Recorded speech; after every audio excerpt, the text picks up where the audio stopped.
भक्तिमय भजन सुनने के लिए सब्सक्राइब करें हमारा YouTube चैनल भक्ति भजन सागर। नई वीडियोस देखने के लिए बेल आइकन पर क्लिक करें।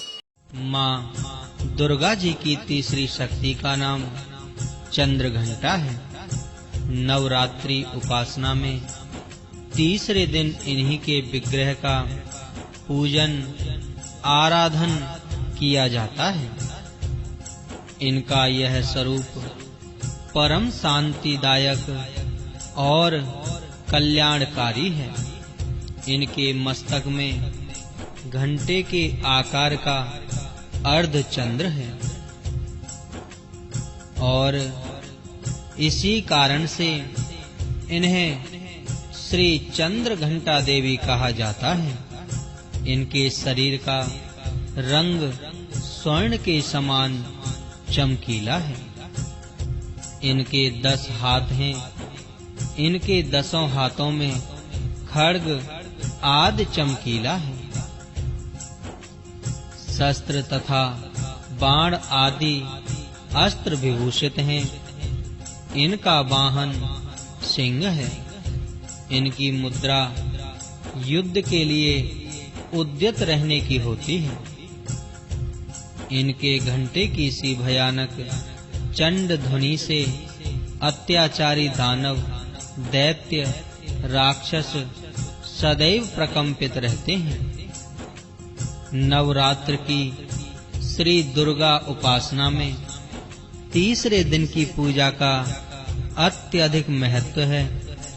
इसी दिन साधक का मन मणिपुर चक्र में प्रविष्ट होता है। माँ चंद्र घंटा की कृपा से उसे अलौकिक वस्तुओं के दर्शन होते हैं। दिव्य सुगंधियों का अनुभव होता है तथा विविध प्रकार की दिव्य ध्वनियां सुनाई देती हैं। ये क्षण साधक के लिए अत्यंत सावधान रहने के होते हैं। माँ चंद्र घंटा की कृपा से साधक के समस्त पाप और बाधाएं विनष्ट हो जाती हैं। इनकी आराधना सद्यः फलदायी है। इनकी मुद्रा सदैव युद्ध के लिए अभिमुख रहने की होती है।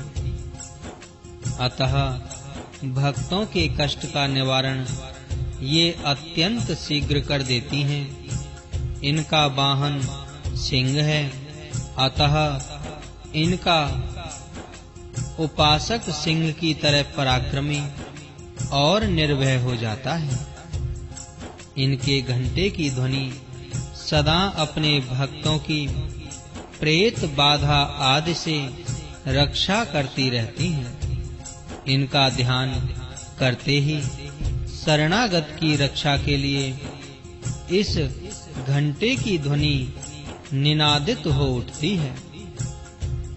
दुष्टों का दमन और विनाश करने में सदैव तत्पर रहने के बाद भी इनका स्वरूप दर्शक और आराधक के लिए अत्यंत सौम्यता एवं शांति से परिपूर्ण रहता है।